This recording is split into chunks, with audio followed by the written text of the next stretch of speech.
High প্রিয়ন, কেমন আছো সবাই? তো আজকে তোমাদের সাথে আমি একটা টপিক নিয়ে কথা বলবো, সেটা হচ্ছে ই ক্যাপ 400। ঠিক আছে, এই বিষয়গুলো নিয়ে আমি তোমাদের সাথে অনেকগুলো তথ্য আজকে শেয়ার করব। আর এই ই ক্যাপটা কি, এটা হচ্ছে সাধারণ এর ব্যবহার কি। প্রথমত আমরা জানি এই ই ক্যাপ ট্যাবলেটটা বা ক্যাপসুলটা কি কাজে ব্যবহৃত হয় এবং কি কাজ করে।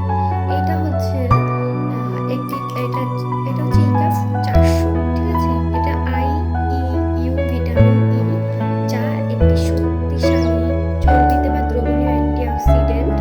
ভিটামিন ইর অভাবে প্রতিরোধ করে এবং চিকিৎসায় ব্যবহৃত হয় এটা। আর এটা কোষের ফ্রি রেডিক্যাল ক্ষতি থেকে রক্ষা করে এবং রোগ প্রতিরোধ ক্ষমতা দূর করবে। তারপরে এটা হচ্ছে স্বাস্থ্যের জন্য ত্বক, চুল এবং হৃৎপিণ্ড, আমাদের যে হার্ট রয়েছে, এটা অনেক কার্যকারী ভূমিকা পালন করে। তো এখন আমরা এটার চুল এবং ত্বকের জন্য কি কি কাজ করে সেই বিষয়গুলো এখন জেনে নিই। ঠিক আছে, সূর্যের অতিবেগুনি রশ্মির বা ক্ষতিকর রশ্মি কমিয়ে আর্দ্রতা বজায় রাখতে সাহায্য করবে এবং ত্বককে স্বাস্থ্য উজ্জ্বল রাখবে। আর যারা এই ওষুধটি বা ক্যাপসুলটি ব্যবহার করেন তাদের কিন্তু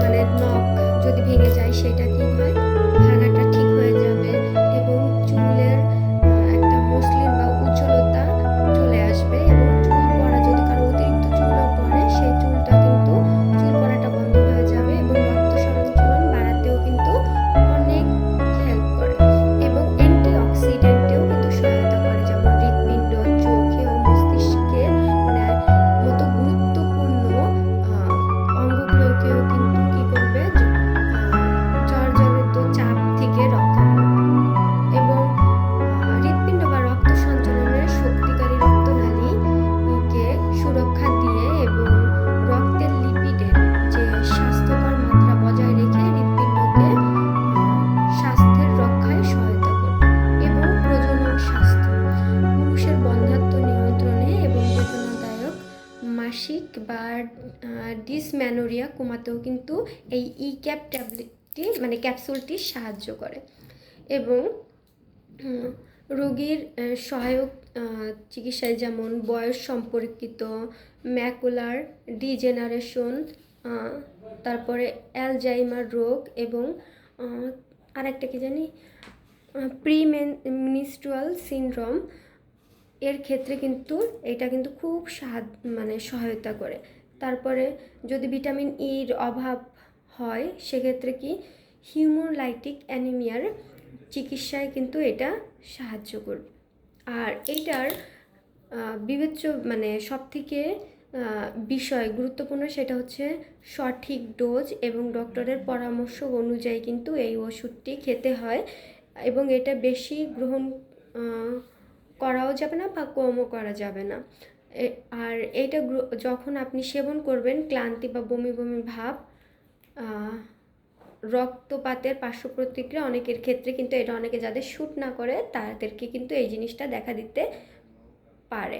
আবার রক্ত পাতলা করার ঔষধ যেমন ওয়ারফারিন এবং গর্ভনিরোধ বড়ির ক্ষেত্রে সতর্কতা অবলম্বন করতে হবে। যদি কেউ কন্ট্রাসেপটিভ পিল খেয়ে থাকে, তারা যদি এইটা খায় তাহলে কিন্তু এটা সমস্যা হয়ে থাকে। কিন্তু যখন এই ক্যাপসুলটা খাবে তখন কিন্তু এই কন্ট্রাসেপটিভ পিল তখন অ্যাভয়েড করতে হয়।